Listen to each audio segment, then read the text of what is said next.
নতুন জীবন ঝলমলে এক রাত। নাচে গানে রঙে আনন্দে ভরপুর এই আয়োজন দেখে মনে হবে এ যেন কোনো এক সম্ভ্রান্ত পরিবারের জাঁকজমকপূর্ণ বিয়ের অনুষ্ঠান, কিন্তু বাস্তবতা অনেকটাই ভিন্ন। হতদরিদ্র, এতিম ও অসহায় ১২৬ জন তরুণ তরুণী যারা অর্থাভাবে প্রাপ্তবয়স্ক হয়েও বসতে পারেননি বিয়ের পিঁড়িতে, তাদের জন্যই মহা ধুমধাম আর উৎসবের আমেজে এই গণবিবাহের আয়োজন। দুপুরে সিলেটের একটি কনভেনশন হলে যুক্তরাজ্য প্রবাসী তরুণদের মানবিক সংগঠন সিডস অফ সাদাকার অর্থায়নে এবং স্থানীয় আয়োজক সিডস অফ ব্লেসিংসের সার্বিক তত্ত্বাবধানে আয়োজন করা হয় এই গণবিবাহ অনুষ্ঠানের।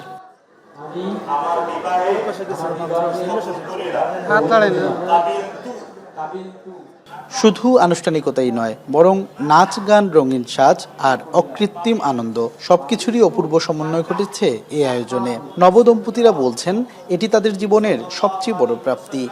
এতটাই যে মজা হচ্ছে আমি নিজেই কল্পনা করতে পারতেছি না। আমরা নতুন জীবন শুরু করতেছি, সবাই ভালো থাকবেন, আমাদের জন্য দোয়া করবেন। দিন আনি দিন খাই আয়োজন করা সম্ভব না, কিন্তু একটা সংস্থার মাধ্যমে একটা আয়োজন করা খুব একটা সুন্দর পরিবেশ।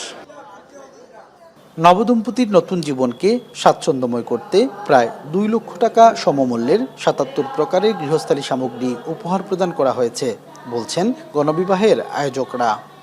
এই অসহায় ইয়াতিম মেয়েদের বিয়ে দেওয়া হচ্ছে যৌতুকবিহীনভাবে, এবং তাদের যে সংসারের প্রয়োজনীয় জিনিসপত্র এগুলো আমাদের যে সংগঠন যেটা সিডস অফ সাদাকা, এটা হচ্ছে যুক্তরাজ্যের একটি নন প্রফিট অর্গানাইজেশন, তাদের সহযোগিতায় হচ্ছে। ৩ বছর আগে প্রায় 10টা ওয়েডিং দিয়ে ট্রাই করছিলাম, তো আলহামদুলিল্লাহ এইটার পর আর কি অনেক একটা ডিমান্ড দেখলাম এইটার, আর অনেক একটা নিড। সো চিন্তা করিয়া আমরা লন্ডন গিয়ে একটা মিটিং করিয়া আমরা কমিউনিটি ফ্রেন্ড বন্ধু ফ্যামিলির লোকে মিলিয়া দেখলাম যে আমরা একটু সহযোগিতা করতে পারিনি। সমাজের অসহায় এবং পিছিয়ে পড়া মানুষের পাশে দাঁড়িয়ে ভবিষ্যতেও এ ধরনের মানবিক কার্যক্রম অব্যাহত থাকবে বলে জানিয়েছে আয়োজক সংগঠন। সন্দীপন শুভ, এখন সিলেট।